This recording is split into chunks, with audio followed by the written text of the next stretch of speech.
नमस्कार। पॉलिटिक्स में आप सबों का स्वागत है। और आज हम पॉलिटिक्स में बात देश की उस पॉलिटिक्स की करने जा रहे हैं जिसका सीधा असर बिहार पर दिखने लगा है। हम बात मोदी और शाह की पॉलिटिक्स की कर रहे हैं। शाह पिछले 2 कैबिनेट की बैठक से नदारद है। कैबिनेट की बैठक में वो नहीं जा रहे हैं।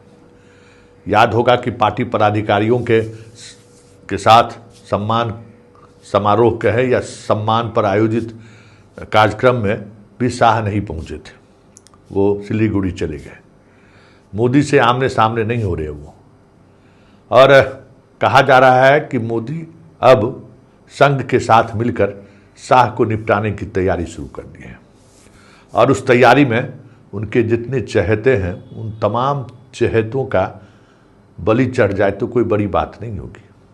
क्योंकि ये खबर जिस तरीके से मीडिया में कल रात से फ्लैश करनी शुरू हुई है कि नृपेंद्र मिश्रा और चंपत राय के बीच कुछ ऐसी चीज़ें हैं जो कहीं न कहीं चढ़ावा चोरी को लेकर एक बड़ी साजिश को छुपाया जा रहा है।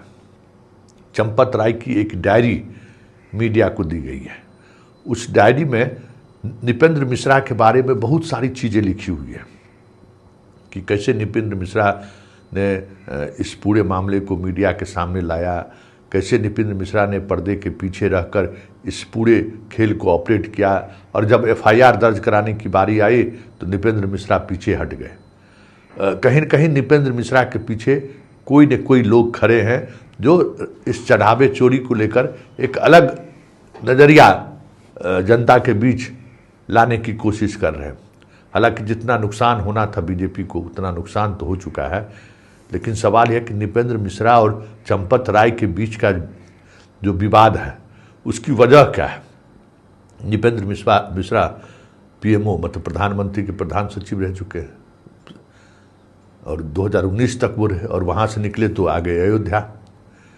चंपत राय संघ के हैं।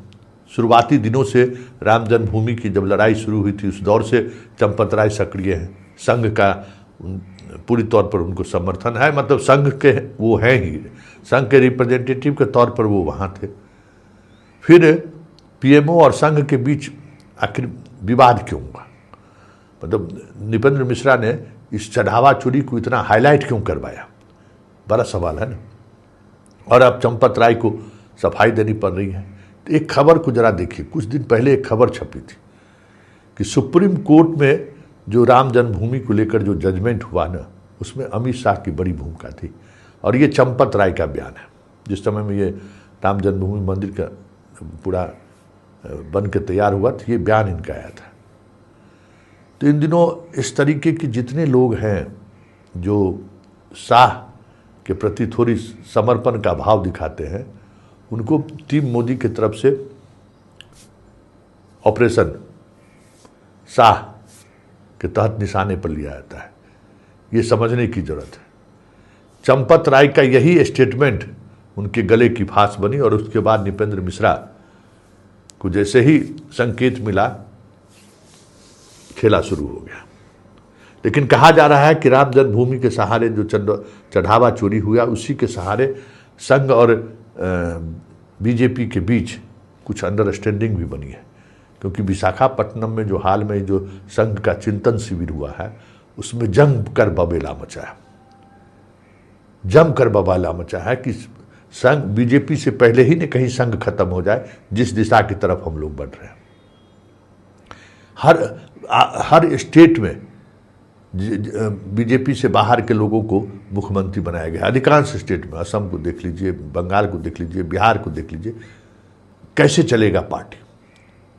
मोदी के बाद कौन?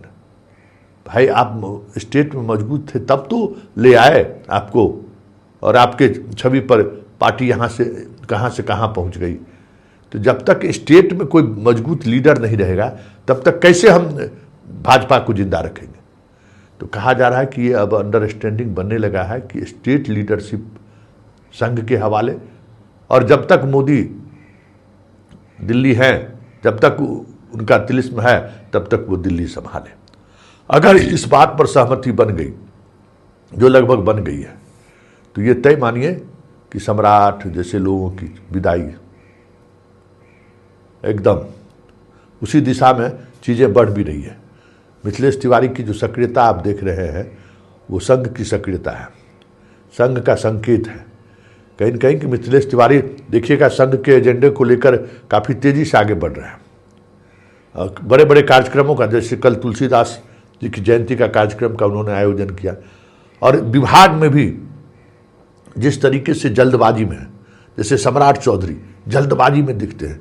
रोजाना अखबार में 4 गो 5 गो कार्यक्रम का जो है जितना विज्ञापन में खर्च होगा उतना बड़ा भी कार्यक्रम नहीं रहता है। मतलब लगता है कि वो भी जल्दबाजी में है कि मतलब हम अपना कुछ ऐसा दिखाएं जो हमारी इमेज और मजबूत हो। ठीक पैरेलल देखिएगा, एक तरफ सम्राट और दूसरी तरफ मिथिलेश तिवारी, दोनों उस खेल में आपको नजर आ जाएगा। विजय सिन्हा बाहर हो गए इस रेस से, अब इन्हीं दोनों के बीच चल रहा है। एक को संघ का पूरा पॉर्टिनोज है, समर्थन प्राप्त है मिथिलेश तिवारी की तरफ। तो आप इसलिए देखिएगा जो मॉडल स्कूल बना उसमें सरस्वती का शिशु मंदिर जैसे है संघ का, ठीक उसी तरीके से उस मॉडल स्कूल का नामाकरण हुआ, भगवा रंग से रंगाया गया। बार बार इनके एजेंडे में आपको संघ का एजेंडा दिखेगा।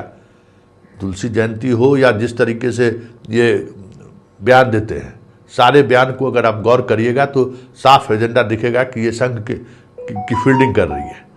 और ये तय मानिए कि अगर स्टेट में संघ के हाथों दिया गया तो फिर बिहार में सत्ता परिवर्तन हो सकता है।